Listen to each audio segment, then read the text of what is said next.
para ejemplificar en una mujer de 36 años, obesa, cuya madre tiene artritis reumatoidea seropositiva, y a pedido de ella, por su antecedente familiar, un médico le solicitó anticuerpos, el factor reumatoideo y los anticitrullinados, péptidos citrullinados cíclicos a altos títulos.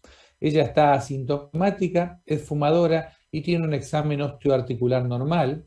Por lo tanto, en esta paciente nos preguntamos qué riesgo tiene de tener la enfermedad, cuán importante es la fuerte historia familiar de artritis como factor predictor y qué agrega tener la presencia de anticuerpos como factor de riesgo. Este es un estudio sueco cuyo objetivo fue estimar la agregación familiar de artritis reumatoideas en 3 muestras representativas de grandes poblaciones, y ellos, digamos, concluyeron que la heredabilidad se estimó en aproximadamente un 50% en los pacientes con artritis seropositiva, y si tiene un pariente de primer grado el riesgo aumenta 3 veces. Esto fue igualmente para hombres y mujeres, y sobre todo en los que eran seropositivos fue mayor que los seronegativos.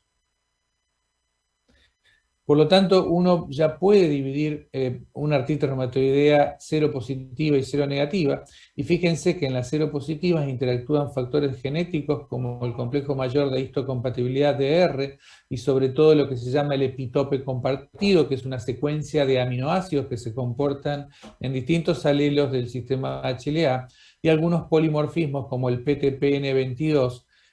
Digamos, esto se puede medir a través de los estudios que se llaman de genoma amplio.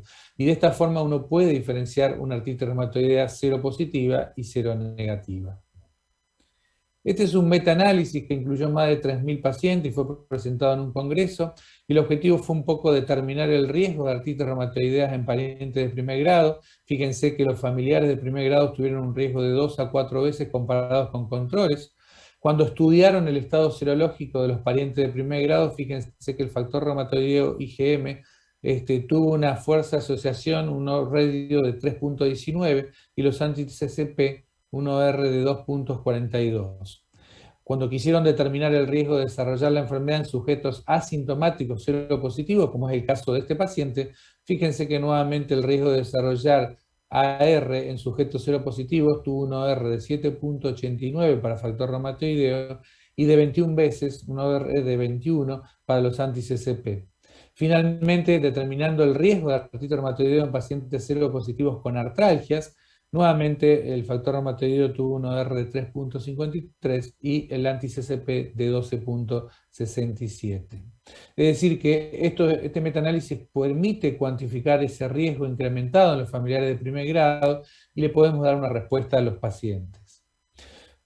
Por lo tanto, digamos, hay una tríada de factores ambientales como el tabaquismo, los anticitrullina y el estudio genético del epitope compartido. Sabemos que los fumadores que transportan 2 alelos de ese epitope compartido tienen un riesgo aumentado de 21 veces de desarrollar una artritis reumatoidea anti-CCP positiva.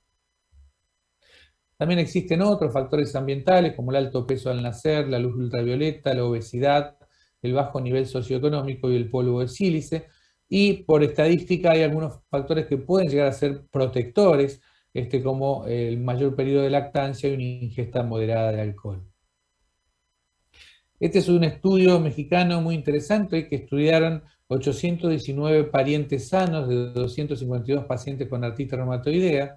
Fíjense que el 1.3% fueron positivos por los anticitrulinas y factor reumatoideo, el 1.5% solo por los anti-CCP2 y un 2% solo para factor reumatoideo, y cuando lo siguieron a 5 años, tan solo el 2% de los familiares de primer grado desarrollaron la enfermedad, mostrando un valor predictivo positivo de 64% cuando consideramos los 2 anticuerpos y un 58% cuando solo consideramos los anti-CCP.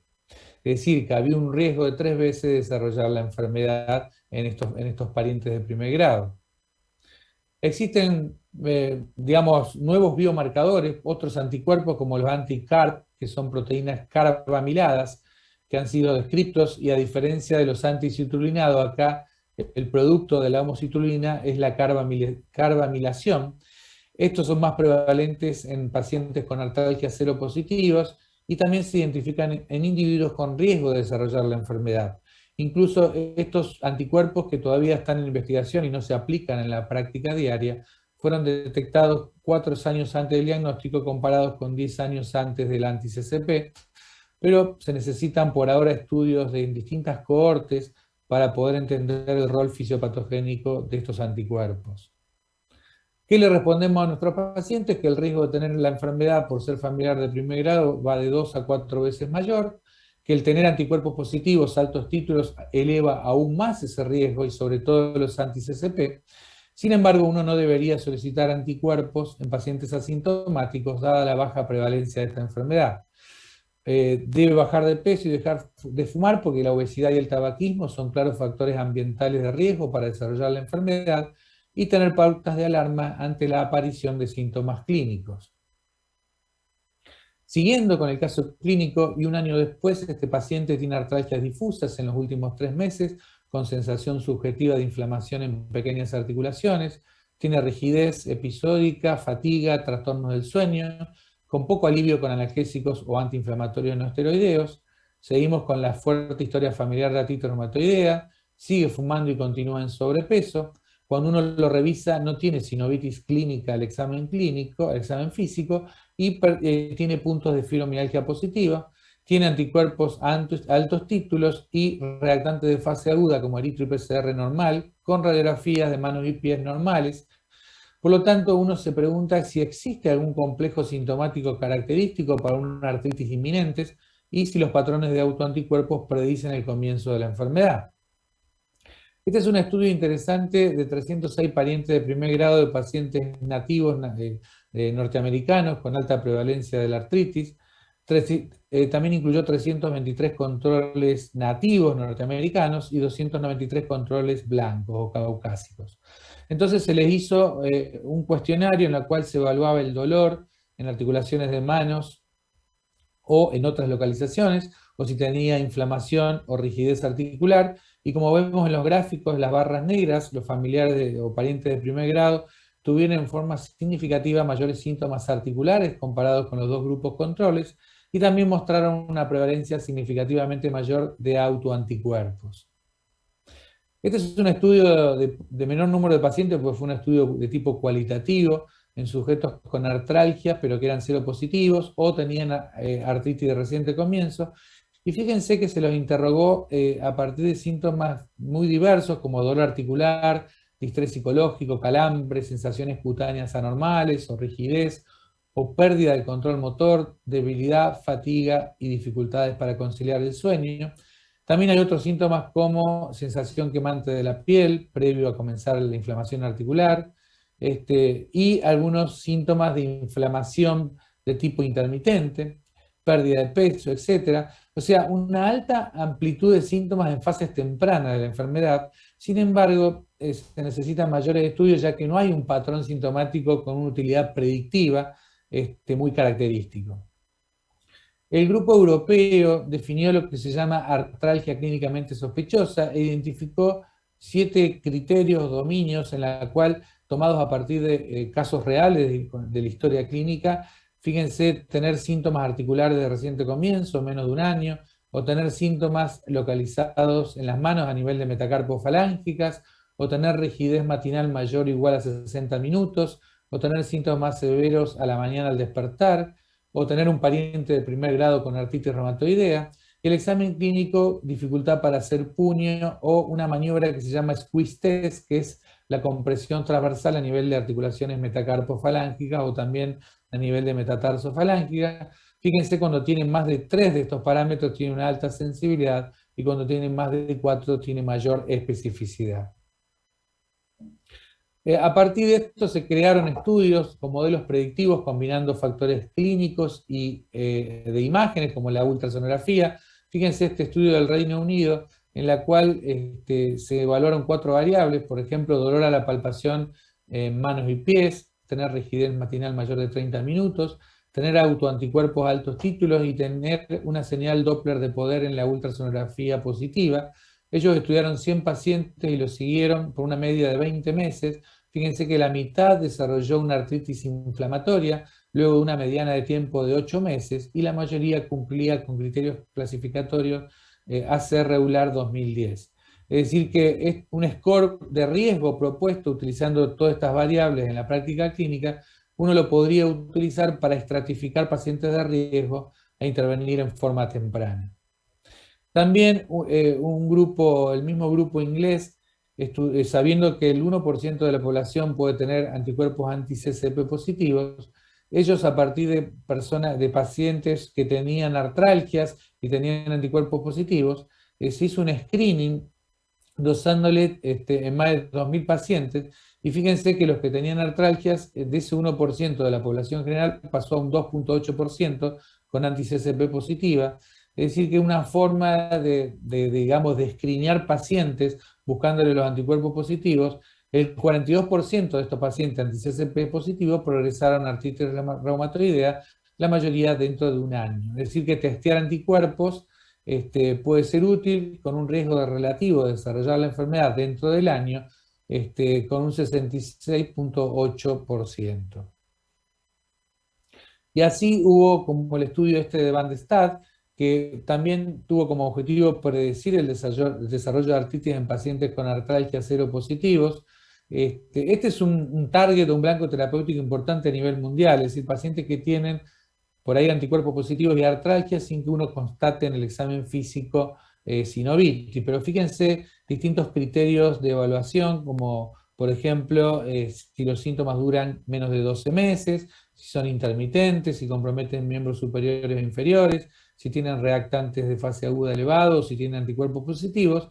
De esta forma se le dio un sistema de puntaje con bajo, intermedio o alto riesgo. Estudiaron más de 130 pacientes, los cuales un 35% desarrollaron artritis después de una media de seguimiento de 12 meses. Y fíjense en este modelo de predicción, cómo los pacientes luego de 5 años, el 12% con bajo riesgo desarrollaron la enfermedad, comparado con el 43% de riesgo intermedio y un 81% de alto riesgo.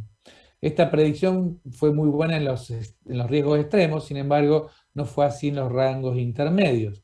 Es decir que, digamos, esto permite poder informar a los pacientes y seleccionar pacientes de alto riesgo para estudios de intervención previos al desarrollo de artritis. Por lo tanto, a este paciente, ¿qué le respondemos? Que, bueno, los parientes de primer grado tienen el mayor riesgo de tener síntomas articulares, como vimos en esos estudios, mayor frecuencia de artralgias.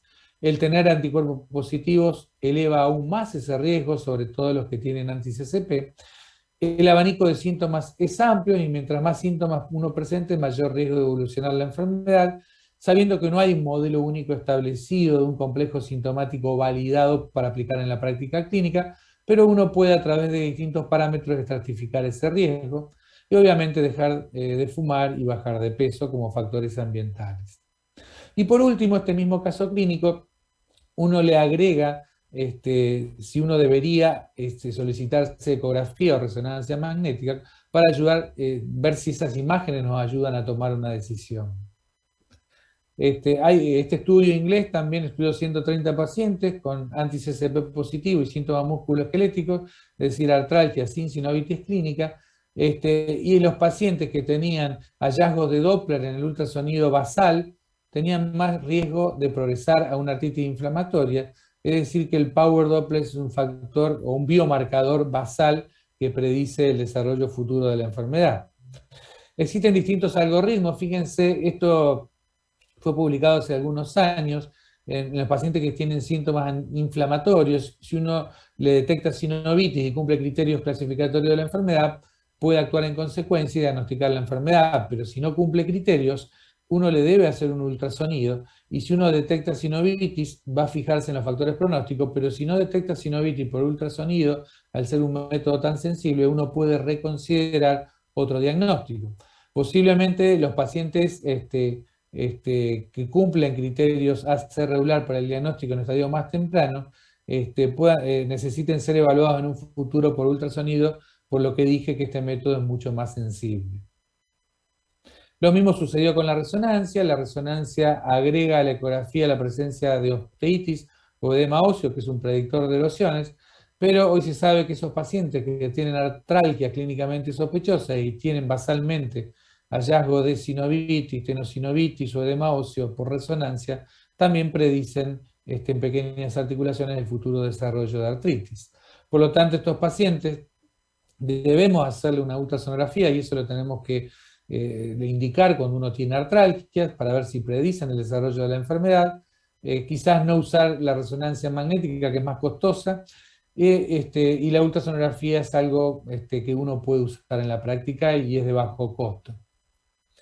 Existen en el mundo distintos ensayos clínicos con distintas drogas, desde estatinas, agentes biológicos, hidroxicloroquina o metotrexato, con el objetivo de resetear la enfermedad y prevenir el desarrollo de la misma.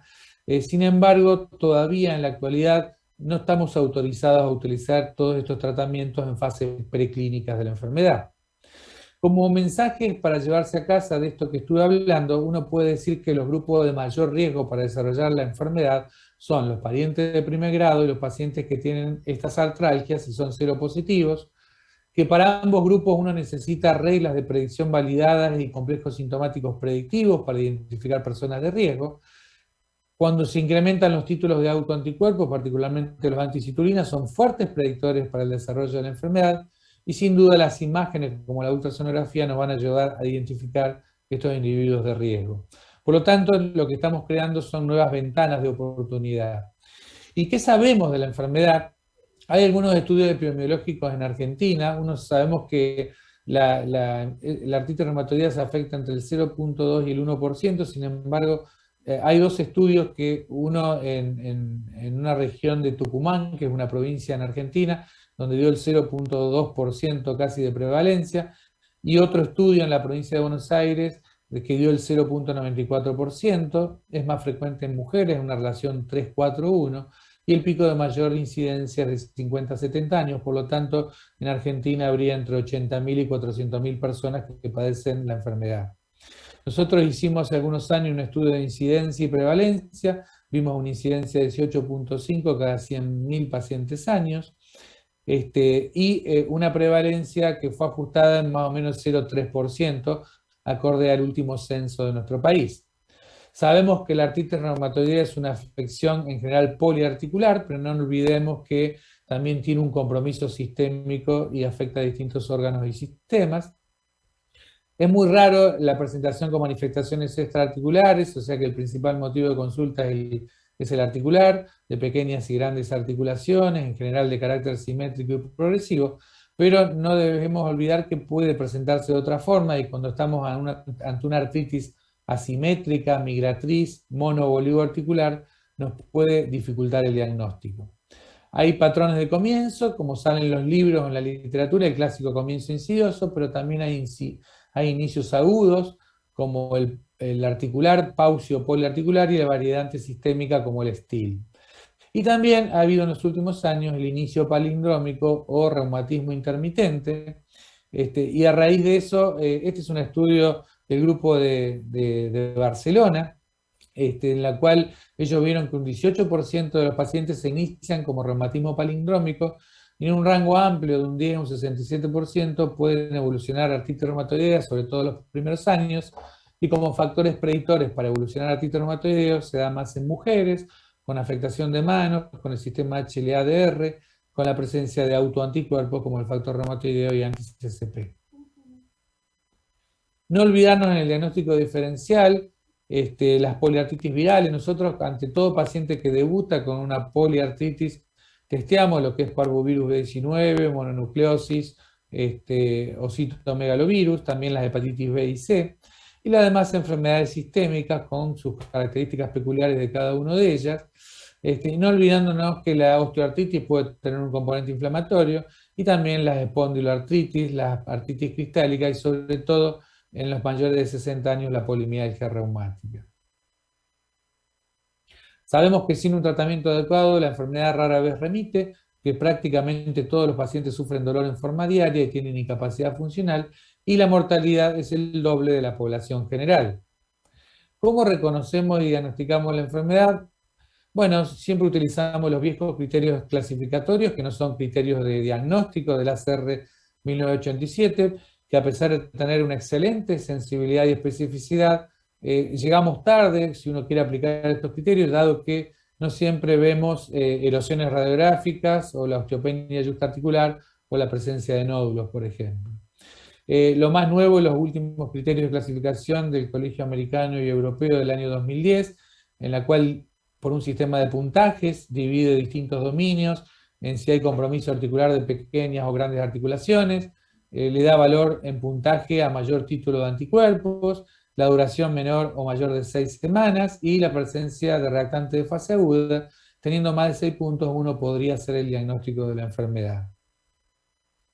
Volviendo a la fase preclínica, esta tiene importancia porque, por ejemplo, una artritis indiferenciada se puede presentar hasta en un 50% de los pacientes con artritis, de los cuales un 30% en la evolución remiten, un 30% pueden desarrollar artritis reumatoidea y un 20% permanecer como indiferenciados.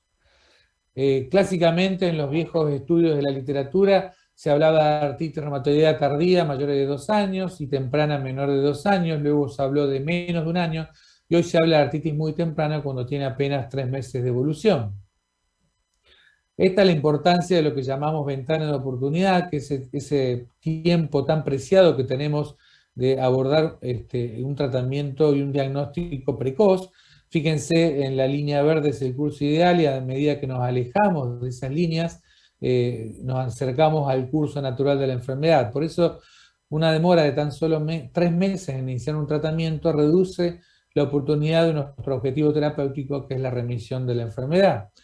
Y siempre se dijo que cuanto más temprano es mejor, y fíjense esta curva lineal, que cuando uno actúa en cualquier momento, es beneficioso para el paciente. Sin embargo, la ventana de oportunidad se sabe que no es una cuestión lineal, sino una curva logarítmica, en la cual tenemos un tiempo para actuar rápidamente.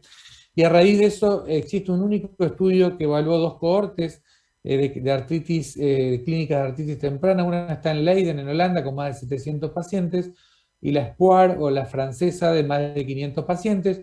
Ellos establecieron esa ventana de oportunidad o ese tiempo que tenemos de tratamiento, que es entre la duración de los síntomas antes desde que inicie el tratamiento hasta lograr lo que se llama la remisión sostenida libre de drogas modificadoras de la enfermedad a 5 años de seguimiento, que es lo opuesto de lo que sería una artritis persistente. Este es un objetivo un poco ideal, que no siempre sucede, porque hoy no hablamos de curación, sino de remisión, pero ellos fíjense que pudieron establecer en un tiempo de meses la clínica de Leiden en Holanda de casi 15 meses y 19 meses, ese tiempo que tenemos de ventana de oportunidad de iniciar un tratamiento y favorecer al paciente en forma temprana. Fíjense en esta curva, es muy importante porque uno habla de inflamación y de funcionalidad. Las líneas continuas en violeta es que cuando uno intervenga en cualquier momento puede frenar el curso inflamatorio, pero la funcionalidad, que también la podemos medir por un cuestionario que se llama el HAC, fíjense que en distintos puntos de medición llega un momento que la discapacidad progresa a pesar de que uno frena el curso inflamatorio. Es decir, que en etapas tempranas de la enfermedad la discapacidad funcional depende de la inflamación, pero a medida que pasa el tiempo, depende más del daño estructural y se vuelve menos reversible al tratamiento.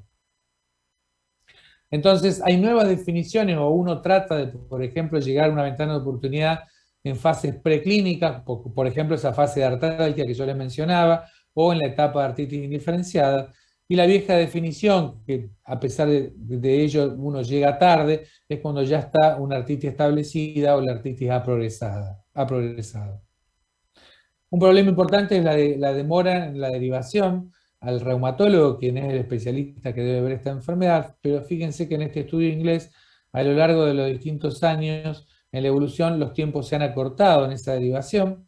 Nosotros hicimos un trabajo hace muchos años en la Sociedad de Reumatología en el año 2004, fíjense, un 14.5% era la primera consulta al reumatólogo. Había una mediana de tiempo de 13 meses en consultar al reumatólogo y una mediana de 12 meses para iniciar una droga modificadora de la enfermedad. Desde que se creó en Argentina el Consorcio Argentino de Artritis Temprana, la implementación de esas clínicas pudo reducir estos tiempos a la mitad.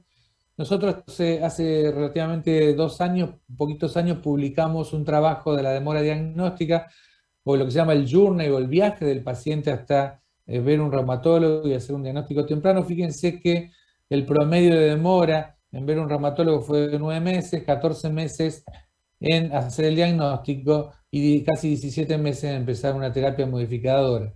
Es decir, que nuestro centro, a pesar de ser un centro especialista y de excelencia, aún tenemos demora diagnóstica y esto se correlacionó con mayor daño estructural. Las guías NICE de Inglaterra son muy estrictas. En espondiloartritis, por ejemplo, que es un diagnóstico diferencial, no hay un tiempo, un marco de tiempo para la urgencia. Sin embargo, para la sinovitis persistente, ellos refieren que el paciente, el especialista reumatólogo, y sobre todo cuando hay afectación de manos o más de una articulación afectada, no debe pasar más de 3 días laborables para uno poder ver al paciente.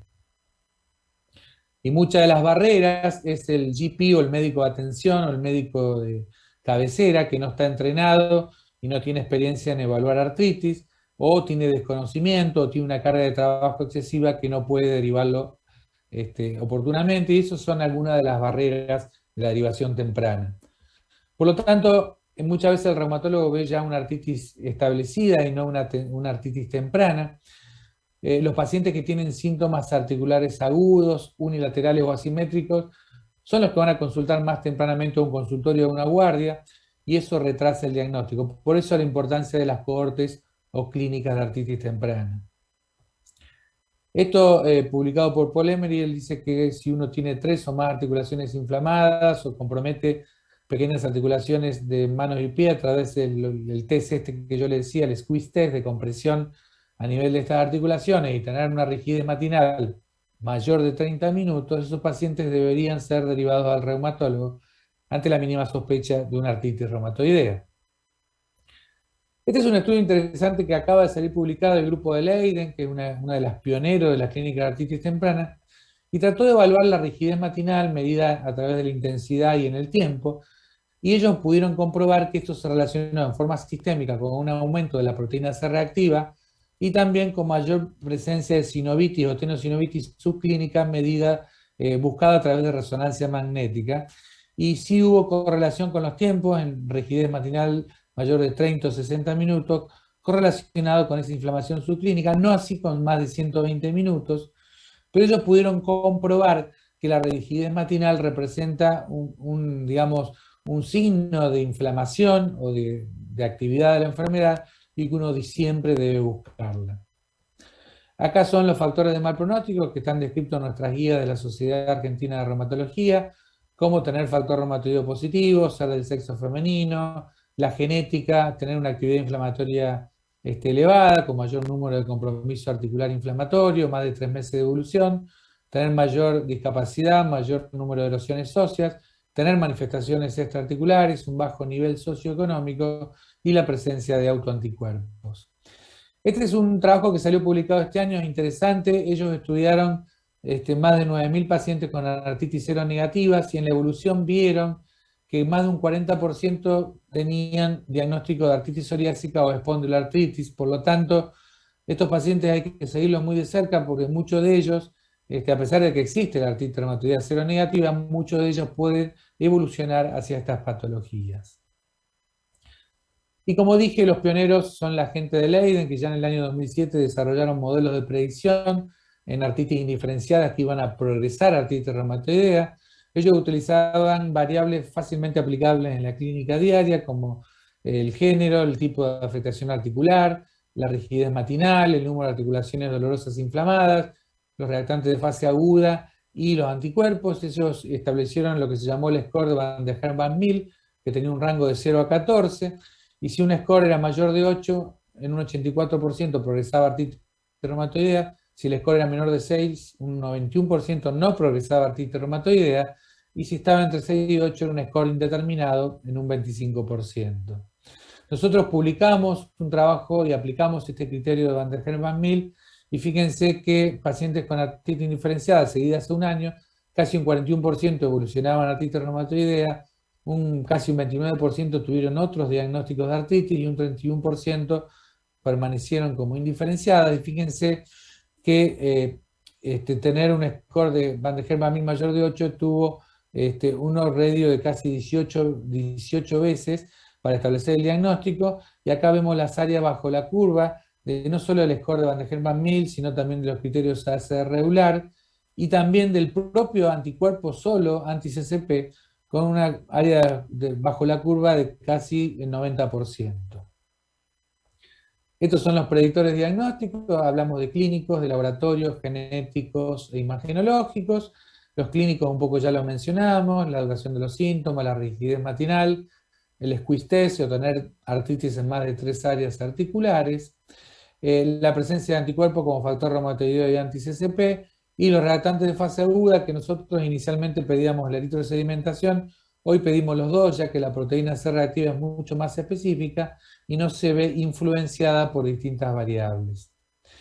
Estos son distintos marcadores que han sido publicados en la literatura, sin embargo, la triple positividad de anticuerpos anticitulina en factor reumatoideos y estos anticarb o carbamilados, que son de investigación todavía, hay trabajos que muestran que es altamente específico para identificar individuos de riesgo.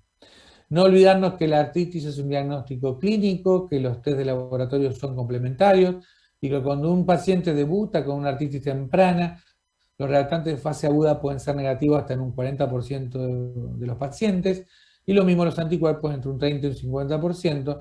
Por lo tanto, las decisiones terapéuticas se basan en criterios clínicos. También los predictores imagenológicos son importantes. Sabemos que tener erosiones es, digamos, muy específico, pero poco sensible, pero habitualmente pedimos el par radiológico, mano y pie, porque pedir los pies aumenta una sensibilidad en un 33%. No nos sirve de mucho ver la osteopenia justa articular o el pinzamiento, ni pedir radiografías de grandes articulaciones. Sin embargo, utilizar ecografía o resonancia sí ya vimos que nos predice el futuro desarrollo de la enfermedad. Y estos son algunos modelos predictivos que combinan factores clínicos con ecográficos. Fíjense este estudio italiano del año 2010, donde aplicando un score por sistema de puntaje y combinando la clínica con la ultrasonografía, sobre todo el Power Doppler, en casi un 42% desarrollaron artritis reumatoidea al año de seguimiento, con una excelente área bajo la curva. Y lo mismo pasó en esta clínica de artritis temprana, en un estudio japonés, aplicando resonancia magnética en casi 130 pacientes. Cuando uno ve lo que es la sinovitis, el edema óseo y la presencia de erosiones, con una excelente correlación con el score de Leiden, es decir, que también la resonancia es un ejemplo de imagen que predice el futuro desarrollo de la enfermedad. Por último, para cerrar y concluir esta charla y llevarse algunos mensajes, resaltamos la importancia del diagnóstico temprano, la pronta derivación al reumatólogo, quien es el especialista que debe ver estas enfermedades. Debemos buscar factores predictores para el desarrollo y evolución de la enfermedad, tener en cuenta este concepto de la ventana de oportunidad y el uso temprano de drogas modificadoras, ver las ventajas y desventajas de aplicar criterios de clasificación. Acuérdense que son de clasificación y no de diagnóstico. Y finalmente, resaltar la utilidad de las clínicas de artritis temprana para hacer ese filtro, ese triage de los pacientes que se nos presentan en una guardia o en un consultorio, al menos con una articulación inflamada y dolorosa.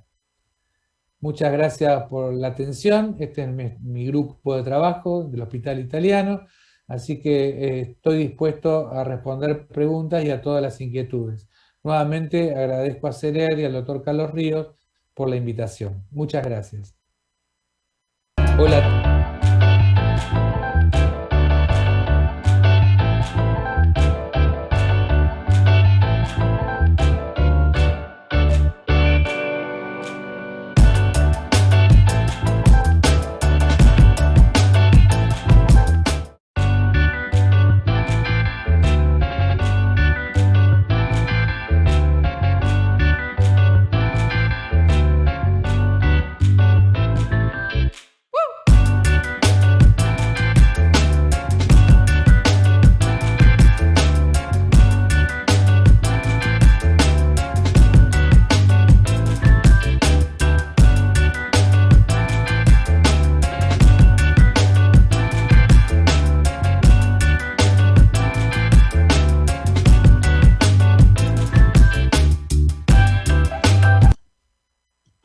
Bueno, Javier, excelente presentación.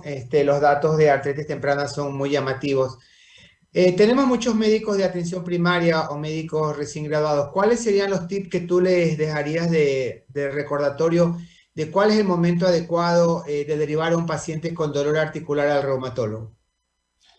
Bueno, gracias Carlos por la invitación nuevamente. Yo creo que este es un tema muy importante para los médicos clínicos de atención primaria porque hoy la artralgia o el dolor articular o el dolor osteoarticular es un motivo muy frecuente de consulta y hoy no debemos dejar pasar, a pesar de que no pasa lo mismo que en otro grupo de enfermedades como son la espondiloartritis, también tenemos retrasos diagnósticos en la artritis reumatoidea. Entonces, yo creo que hoy, valiéndonos de criterios clínicos y algunos datos de laboratorio de imágenes, hoy la importancia es, a pesar de tener una sola articulación inflamada, habiendo descartado la infección o lo traumático, uno debería derivarlo al reumatólogo, quien es la persona encargada de ver estas patologías. Y hoy nos ayuda mucho las imágenes y el laboratorio, como bien digo. Así que yo creo que es estar atento y poder hacer una pronta derivación con todas las maniobras del examen clínico y todos los datos de laboratorio de autoanticuerpos, sobre todo de los anticitrulinas, que son muy importantes como factores predictores. Así que la derivación es importante, es estar atento y pensarla nada más. Creo que es más fácil el abordaje de algo más periférico como es la artritis reumatoidea, a diferencia de, por ejemplo, una espondiloartritis axial, que el dolor lumbar inflamatorio se presta más a confusión. Y a pesar de ser periférico, todavía tenemos demora, como lo demostramos en nuestro estudio, de varios meses en el retraso diagnóstico.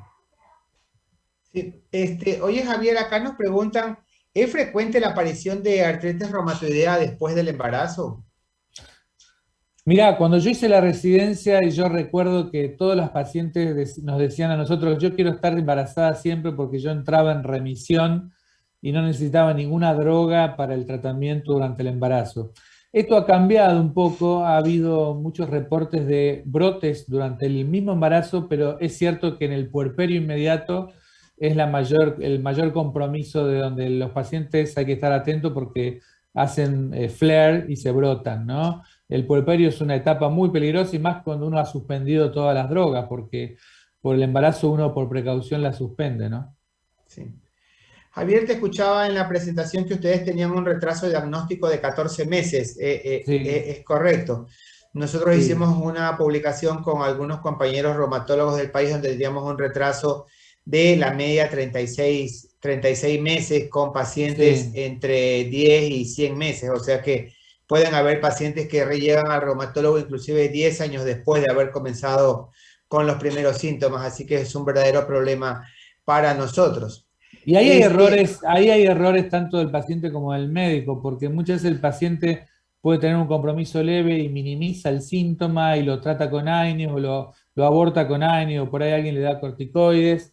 Y muchas veces es culpa del médico, el médico de atención primaria o clínico que no lo deriva oportunamente. Por eso ahí es importante la educación de los pacientes de atención primaria.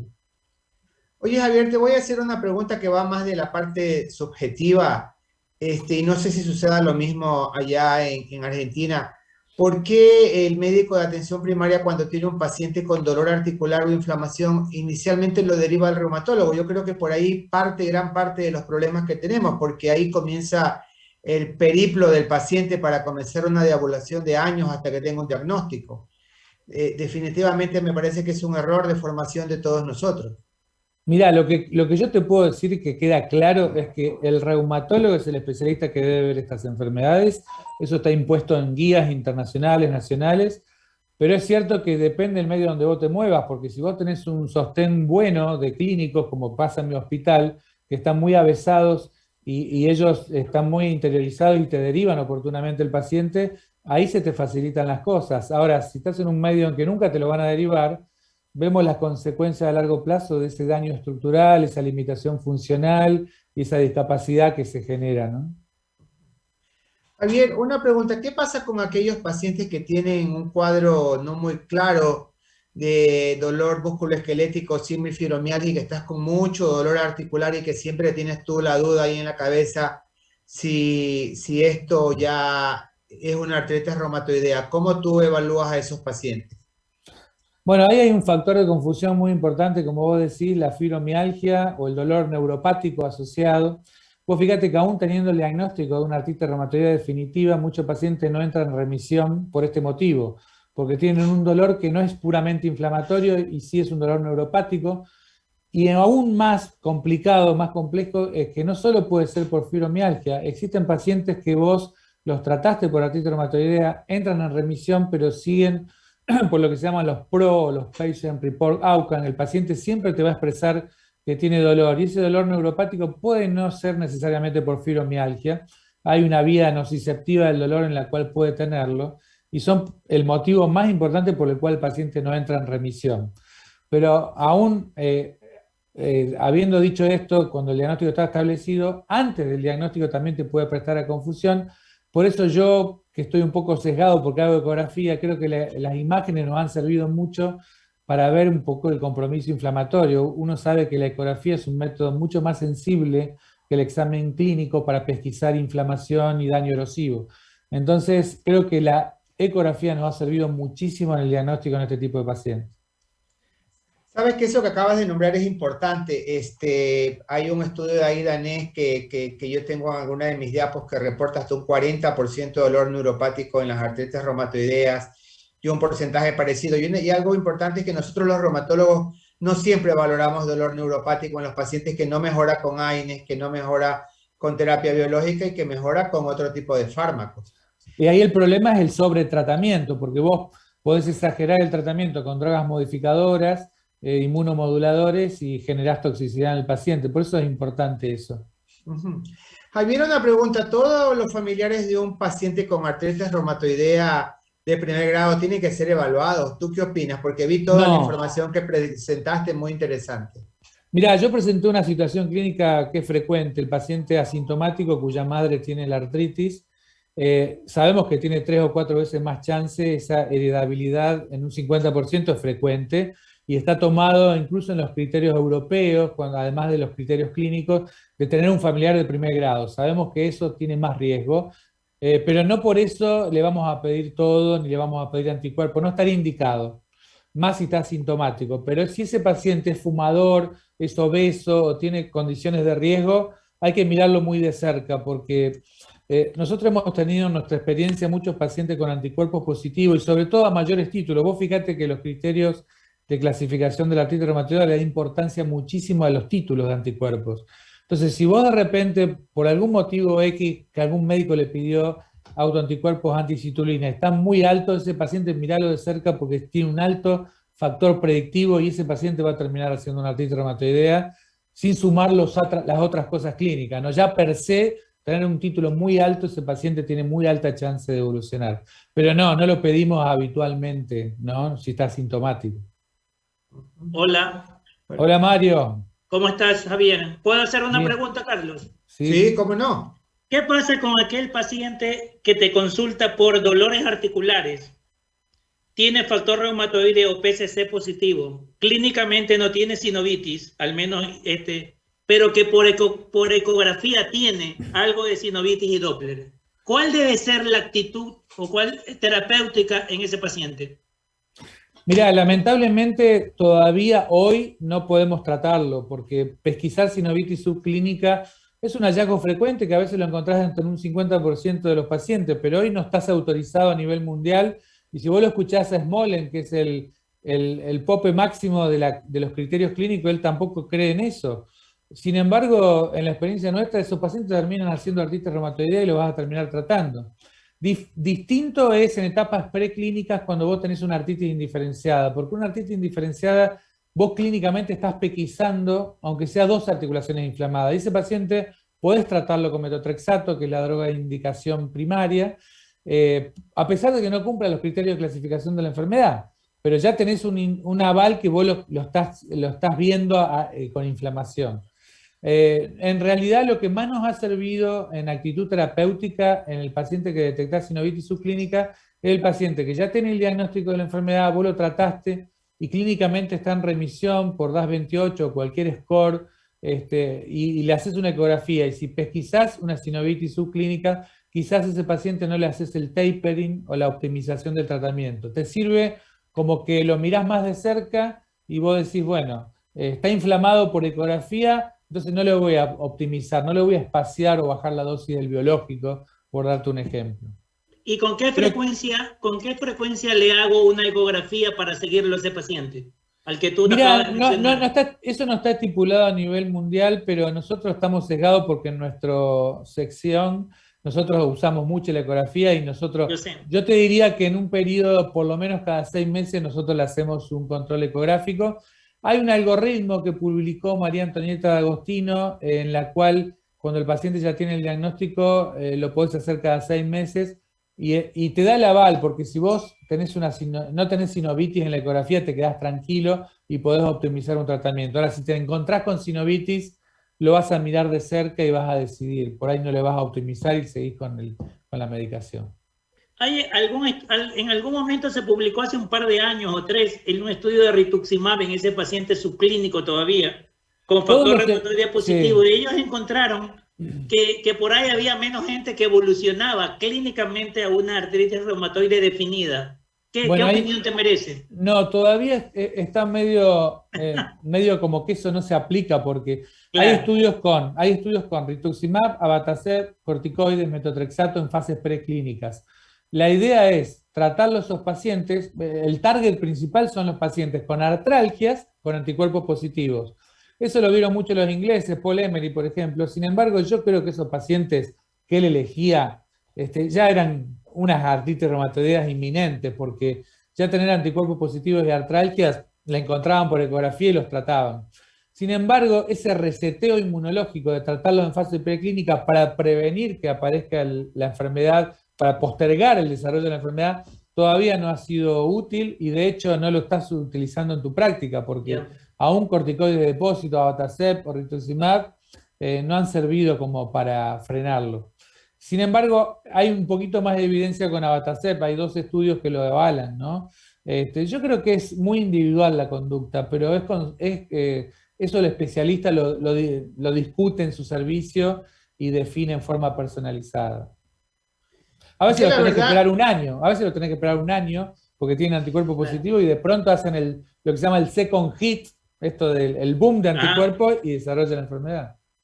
la verdad es que es muy difícil, Javier, porque tienes ese paciente con poliartralgia y un CCP Sí. positivo y un factor reumatoideo positivo, y le das un antiinflamatorio y no mejora, y le das un toquecito de corticoides y mejora, y tú dices, bueno, no mejoró con antiinflamatorios, mejoró con corticoides, este es una artritis reumatoidea. Eso es Sí. como tú dices, es caso a caso, paciente a paciente y tomando decisiones por separado. Bueno, el trabajo de aletaja de Euler, de las artralgias clínicamente sospechosas que se llaman, es buscar todos los factores predictores que yo les mencioné, sobre todo familiares de primer grado, de primer orden. Esta maniobra del squeeze test que yo se las aconsejo, cada vez la analizo más y la practico en el consultorio y parece una soncera, pero vos le presionás las metacarpofalángicas o la metatarsofalángica y reproducís el dolor y creo que es muy específico y hay estudios que lo correlacionaron con resonancia. Así que hay que estar muy atentos y siempre ser clínicos, ¿no? En esto, ¿no? ¿y tú crees que el estudio, esto bueno, ya es a futuro, ¿no? Por ahí el estudio de la genómica puede tener alguna utilidad a futuro, porque Sí, están haciendo sí. a aquel paciente que está en remisión clínica, tanto desde el punto de vista de laboratorio, clínica e incluso ecográfica. Pero resulta que le Yo creo hacen que biopsia de la sí, sinovial y sí. encuentran inflamación. ¿Ya? Lo veo más verde lo de la biopsia porque es un estudio más Claro, cruento y todo. Pero la genética, nosotros en nuestro país ahora tenemos un sistema de genoma que todavía sigue siendo un poco costoso. Lo que pasa es que como yo te mostré en Leiden, en Holanda, el anticuerpo anti-CCP en los que son tabaquistas, seropositivos, es más fácil medirle eso que la genética, porque la genética es cara. Sin embargo, en Leiden, como tienen todo un claro. grant para hacerle y estudiarlos todos, yo creo que va a ser en un futuro el genoma amplio, pero no solo para diagnósticos, yo creo que lo que más importa acá de la genética es quién va a responder a un tratamiento, es decir, el uso de drogas. ¿Quién va a responder a metotrexato? ¿Quién va a responder a un biológico? Vos sabés que hay un porcentaje alto todavía, un 70% que va a terminar en un biológico y un 30% se va a quedar con metotrexato. Entonces, si uno pudiera seleccionar desde la genética quién va a responder a metotrexato y ahorrarte costos y no llegar al biológico, sería fantástico. Yo creo que va a ir apuntado más a la respuesta al tratamiento que al diagnóstico, la genética. Porque hoy con la tríada del cero, sabemos que el cero negativo existe, pero el cero negativo hay que mirarlo de cerca. Como yo mostré en ese estudio, yo tuve la experiencia propia de que muchos terminan siendo cero negativos y terminando en una artritis psoriásica y no en una reumatoidea. Pero a pesar de eso, yo creo que existe la artritis reumatoidea cero negativa. Oye, Javier, muchísimas gracias, la verdad, interesantísimo. Vamos a tener que armar otra reunión de estas porque hay muchas preguntas para hacer. Sí, así que bueno, pero ahora vamos a ver si Gabriel Aguilar realmente nos dice lo que tú nos has comentado, si la resonancia magnética nuclear. Gaby está muy metido en la resonancia, también hace eco y es muy buen ecografista, pero cree más en la resonancia, creo. Y en la artritis reumatoidea, la resonancia, hola Gaby, ¿cómo estás? ¿Qué haces, Javi? Qué lindo. Bueno. La resonancia hoy en la artritis reumatoidea está un poco más verde que la espondiloartritis, entonces nosotros acudimos menos, pero creo que en un futuro vamos a tener que también usarla, ¿no? Listo, está más a mano la ecografía, pero la resonancia es muy útil. Javier, muchísimas gracias, nos despedimos. Bueno, le mando un saludo a todos. Y Gaby, gracias, Gaby, tendrías que estar acá en mi casa en un asado hoy. Ya lo sé. Es que acabo de llegar de vacaciones. Están invitados, Gaby, así que bueno, le mando un saludo a todos. Bueno. Chao, gracias. Gracias a ti.